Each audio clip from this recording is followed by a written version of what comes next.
welcome to the third game up this week. This time it's The Night Witch. The Night Witch is a Metroidvania adventure game with fast-paced shoot-'em-up combat set in a beautifully hand-drawn world. Cast devastating card-based spells, forge close bonds, and make moral choices all in your quest to save your home and discover who's behind the War Golem invasion. Yes, so that's quite a mix of mechanics.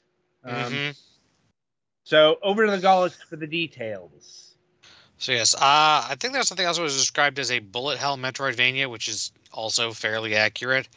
It is a Metroidvania in which you have pretty much free flight. Although at the start of the game you cannot go underwater. So obviously you don't get a lot of the typical Metroidvania upgrades, although you do get a pass through certain types of barriers thing. Presumably you get an ability to go underwater later. And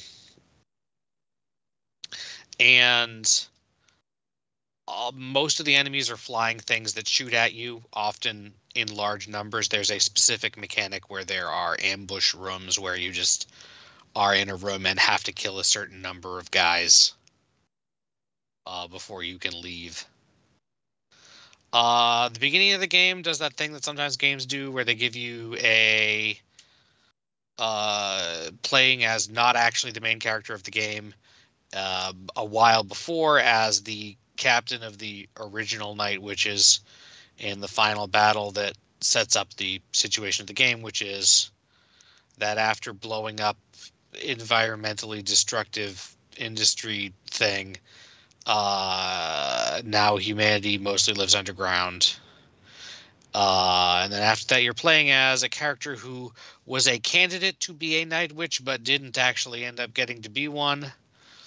And then when the war golems, like the environmentally destructive people used before they were defeated, start attacking again for reasons that are extremely unclear. And also some characters show up specifically trying to hunt down the Night Witches for reasons that don't seem to make sense based on what characters know about the situation.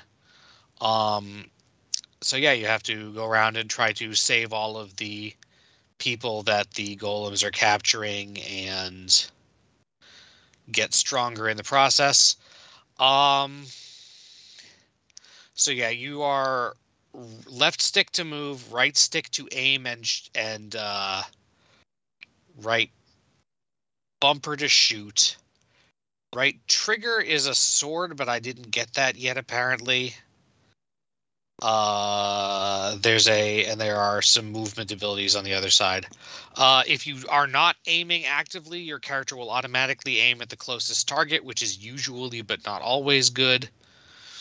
There are fun things you can do, like sometimes there are explosive barrels or something that you can shoot and bounce them up, and then they will blow up enemies, which is fun. The face buttons are... The bottom face button is interact. The confirm button basically is interact. And the other three are usually dedicated to... and interact can be social or physical. It's used for opening doors and also talking to people because, as they said, there is a measurement of ties you have with other characters in the world, and as that gets higher, you get more powerful. But yes, the other three are... And this is kind of the thing I had the most annoyance with. You have spell cards, which vary significantly in how many of your mana dots they cast. When you kill things, they drop more mana dots. But also you have access to 3 at once, and you have a deck starting out of like 6. So at any given time... And when you use one, it gets replaced with another one from your deck. I think it's on random. So you don't always you can get more copies of a card to increase the chances of you seeing that one, but after you use one, it's going to be a while before you see it again, unless you use fire off cards really fast, which consumes a lot of mana orbs, which you don't always necessarily have. So I found it really hard to use the magic things reliably because my eyes weren't always on what had been drawn because I'm trying to dodge bullets. And then when I die and have to retry a situation, if I get a particular card, I'll just try and not use any until I get to the thing I want to use it for. Like, you get a special card after beating bosses that represents the boss's attack, and it's better than some of them.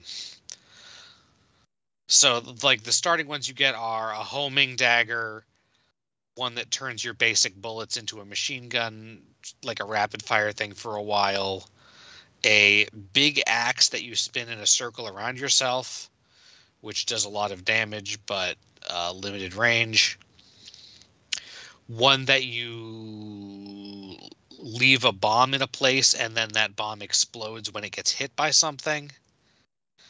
And there are a few others. One of the ones I upgraded to was like the homing dagger one, except now it's 3 of them and costs more. And a poison fog one, I think. I didn't use that.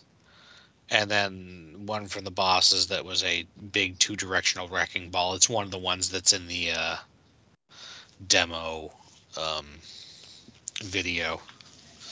Yeah, sorry, Pettyfan didn't have this game, so the demo apparently is full screen only. The actual game is not. Yeah. Well, it's a weird bug that won't let me change the resolution. Yeah. So yeah, I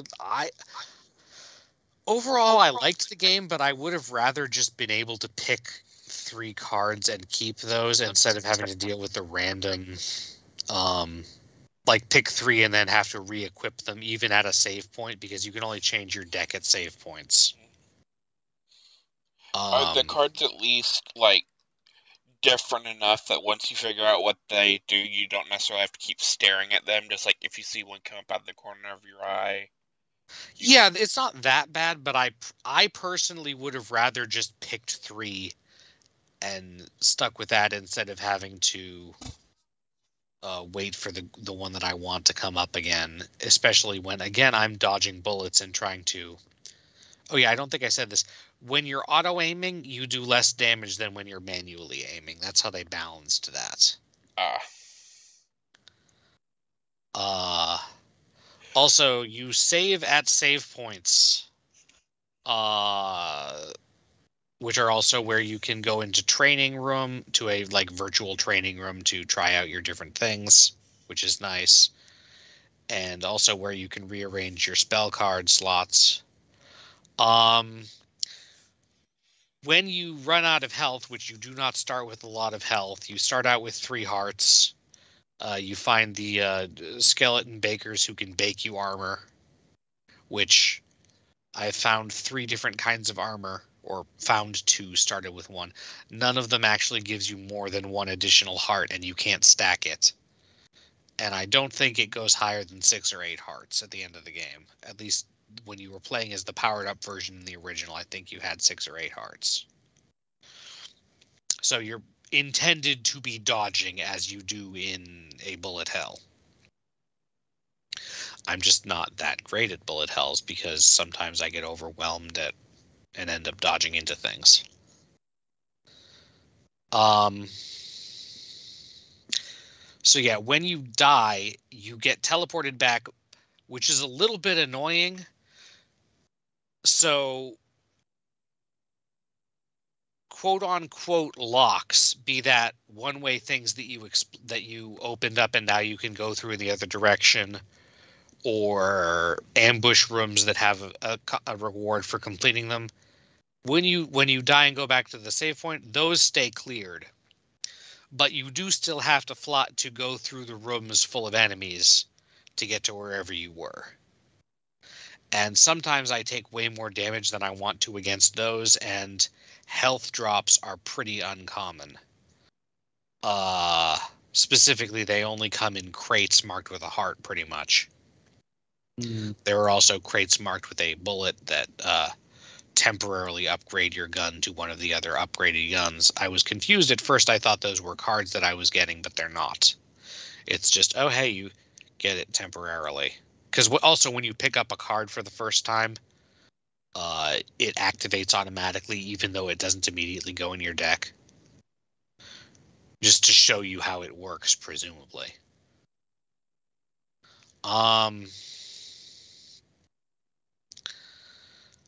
So yeah, overall, I had a good amount of fun with it, and I think it is a good game. It is a bit challenging if you're not good at flying and dodging a lot of bullets. I presume it gets somewhat easier as you unlock more abilities, but also the game gets more demanding.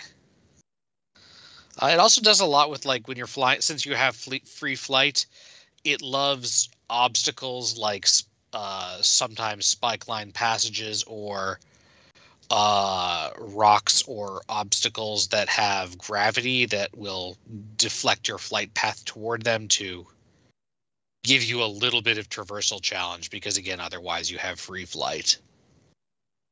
It's kind of funny because in some places in the game, I will say they weren't kidding. The art for this game is very nice, especially the environmental art.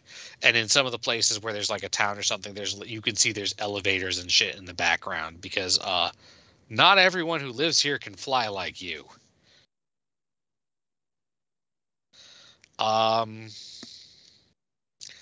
And the music, I remember, didn't stand out a huge lot, but it was pretty good. Do either of you guys have any questions? No. No. Well, I guess what's the damage price-wise? This game clocks in at $20.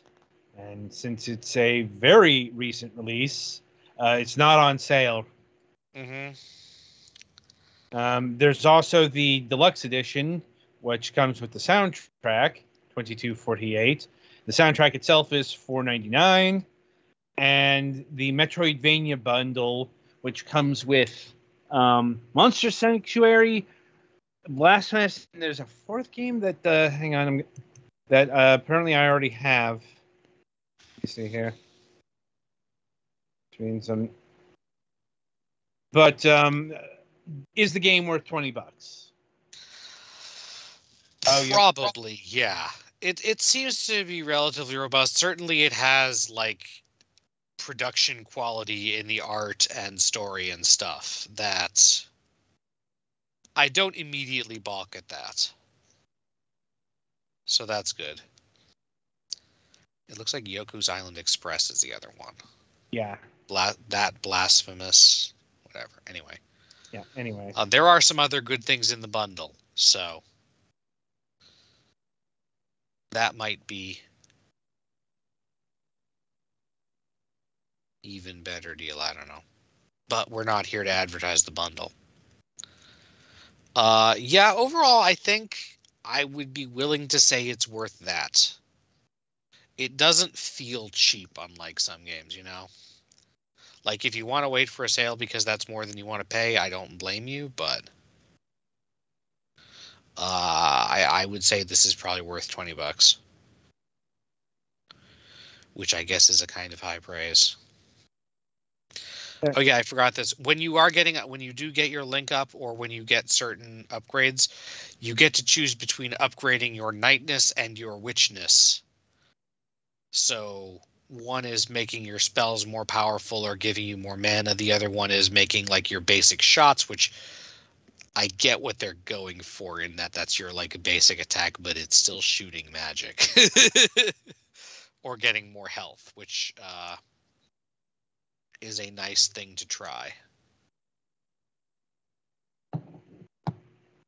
Oh, and there are built-in cheats, which I think the Steam community has some guides for what they are. One of them makes enemies drop health a little bit more, which I was considering using next time I played it. And there are a few other ones.